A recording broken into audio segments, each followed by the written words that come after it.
Magandang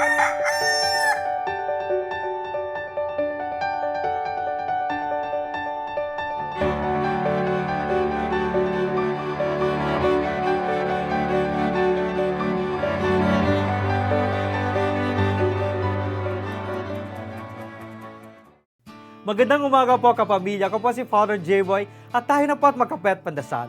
Sa iba't ibang panig ng Pilipinas, pinagdiriwang ang kapistahan ni San Juan Bautista.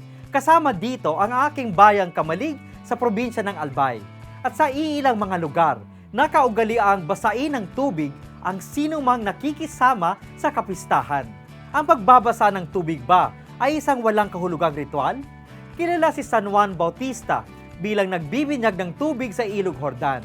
Kaya, bilang paggaya at pag-aalaala sa propetang pinsan ni Jesus, tinatapunan natin ng tubig ang isa't isa.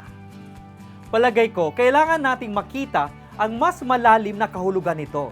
Sa Mollbrunn Monastery sa bayan ng Austria, may isang bukal na nanggagaling sa bundok ng Alpa.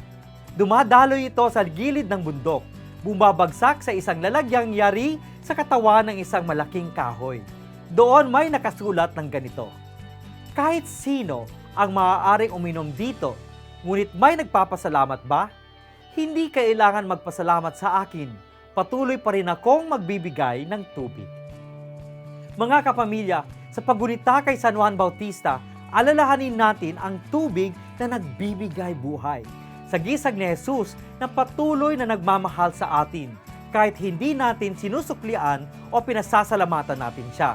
Ngunit bilang binyagang Kristiyano, inanyayahan tayong magpasalamat at suklian ang bagong buhay na galing sa paglilinis ng ating budhi at kaluluwa.